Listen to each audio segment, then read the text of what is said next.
नमस्कार दोस्तों, मैं जुगल किशोर आप सबका अपराध की कहानी के नए एपिसोड में आपका सबका स्वागत करता हूं। दोस्तों, आप सब हमारे साथ जुड़े हुए हैं। चैनल को सब्सक्राइब करें और लाइक करें और कमेंट करें। आपके सहयोग से मुझे हिम्मत मिलती है। कहानी अच्छी लगे तो अपने दोस्तों के साथ शेयर जरूर करें। चले आज की कहानी शुरू करते हैं।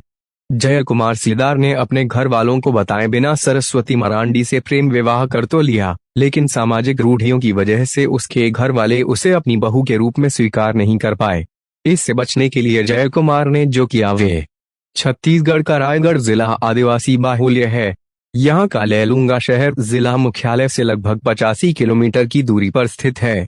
लैलूंगा गौर जनजातीय आदिवासी बाहुल्य विकास खंड है।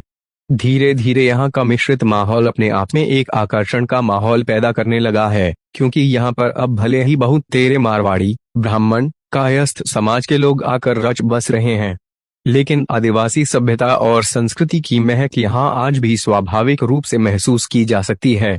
लैलूंगा थाना अंतर्गत एक छोटे से गांव कमरगा में सदाराम सिद्दार एक सामान्य काश्तकार हैं।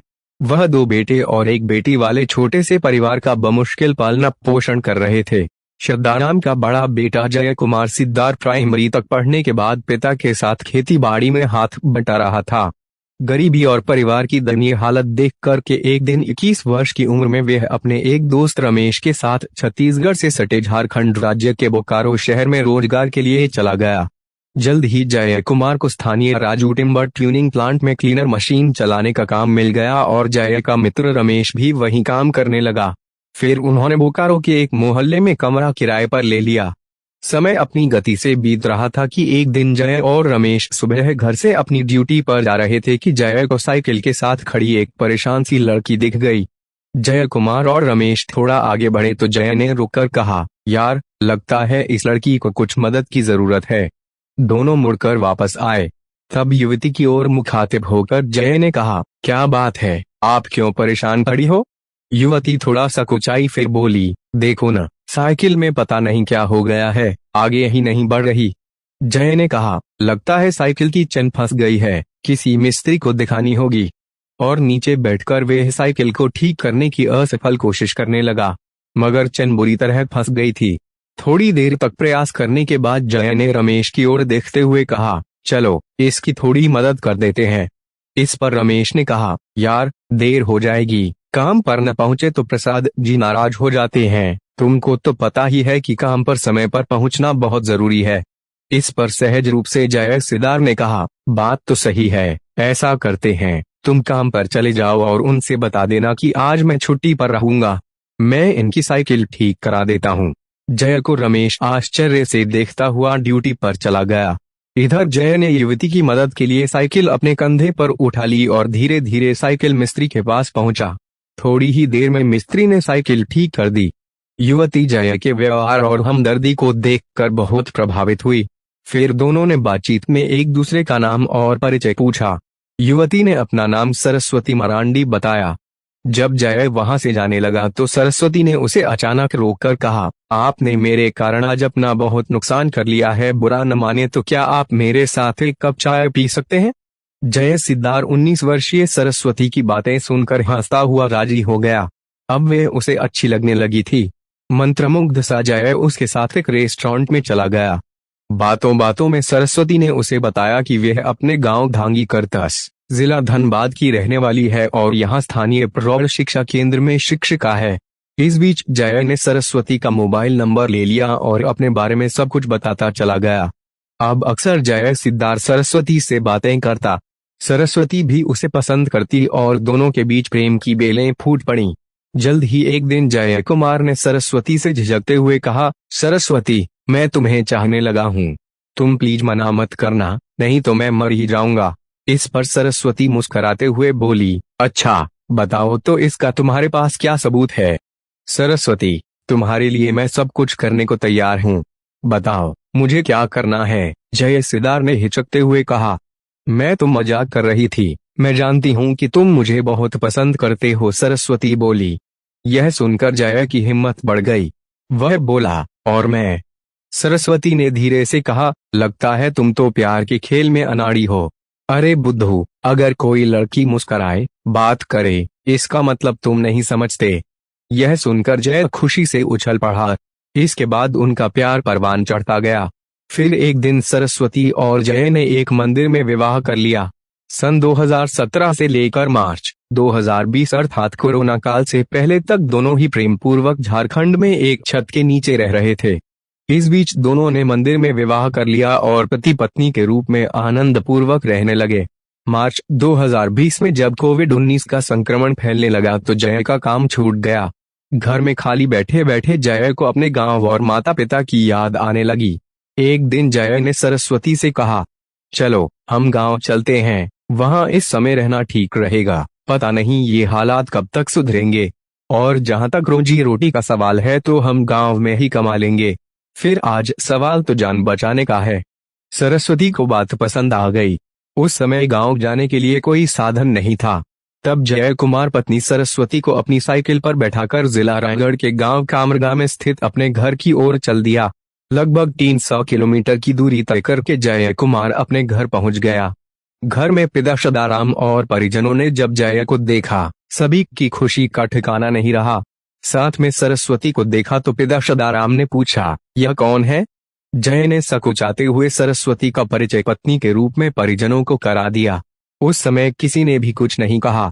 लॉकडाउन का यह समय सभी को चिंतित किए हुए था, मगर स्थितियां सुधरने लगीं तो जय कुमार से सवाल जवाब होने लगा। एक दिन पिता सदाराम ने कहा, बेटा जय, गांव के लोग पूछ रहे हैं कि तुम्हारी बहू कहाँ की है, किस जाति की है। जब मैंने बताया तो समाज के लोगों ने नाराजगी प्रकट की है। इससे शादी करके तुमने बहुत बड़ी भूल की है बेटा। पिताजी, अब मैं क्या करूं, जो होना था वह तो हो चुका है। यह सुनकर जय बोला, बेटा हमको भी समाज में रहना है, यहीं जीना है।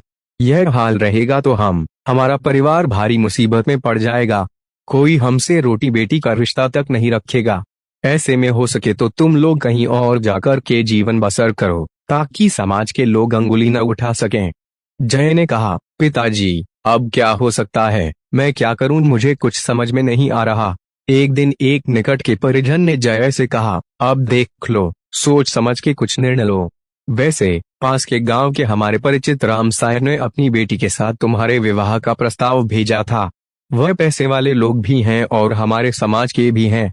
ऐसा करो, सरस्वती को तुम छोड़ दो, फिर हम बात आगे बढ़ाते हैं। यह सुनकर जय का मन भी बदल गया, क्योंकि सुमन को वह बचपन में पसंद करता था।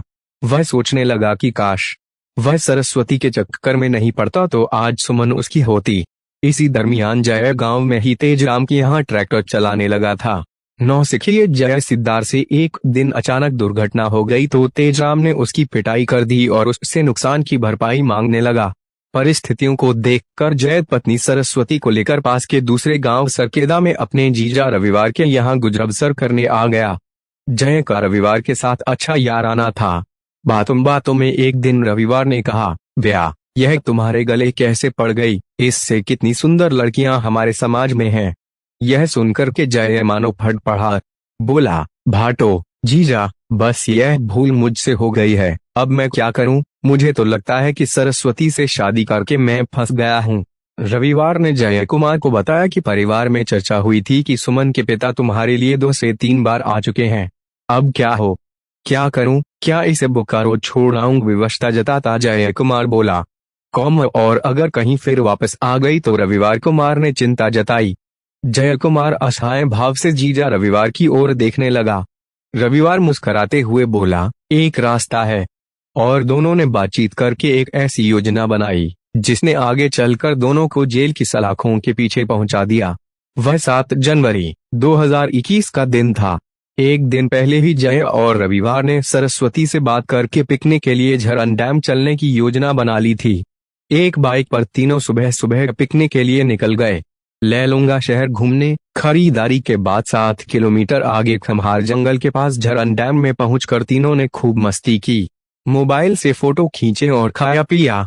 इस बीच सरस्वती ने एक दफा सहजता से कहा, कितना अच्छा होता आज सारे परिवार वाले भी हमारे साथ होते तो पिकनिक यादगार हो जाती। इस पर रविवार ने बात बनाते हुए कहा, भाभी आएंगे, आगे सबको लेकर के आएंगे। आज तो हम लोगों ने सोचा कि चलो देखें यहाँ का कैसा माहौल है, अगली बार सबको लेकर के पिकनिक बनाएंगे। आज जय सिद्धार्थ कुछ उखड़ा उखड़ा भी दिखाई दे रहा था। इस पर सरस्वती ने कहा था, पिकनिक मनाने आए हो या फिर किसी और काम से? यह सुनकर अचकचाए जय कुमार ने मुस्कुराकर कहा, ऐसी वैसी कोई बात होती तो मैं भला क्यों आता? तुम गलत समझ रही हो। क्या है, सारे काम धंधे रुके पड़े हैं, पैसा कहीं से तो आ नहीं पा रहा है, बस इसी बात की टेंशन है। सरस्वती को लगा कि जय जायज बात कर रहा है। थोड़ी देर बाद जब वापस चलने का समय हुआ तो एक जगह रविवार कुमार रुक गया और छोटी अंगुली दिखाकर बोला, मैं अभी फारिग होकर आता हूँ। रविवार झाड़ियों के अंदर चला गया। सही मौका देख कर के जय ने अचानक सरस्वती पर हमला कर दिया और उसके बाल पकड़कर उसे मारने लगा और एक रस्सी निकाल करके गला घोंटने लगा। वह वहीं गिर पड़ी और फटी आंखों से उसे देखती रह गई। जय आखिरी तक सरस्वती पर प्राणघातक हमला भी करता रहा। इतनी देर में रविवार भी दौड़कर आ गया और जय का साथ देने लगा। देखते ही देखते सरस्वती के प्राण पखेरु उड़ गए।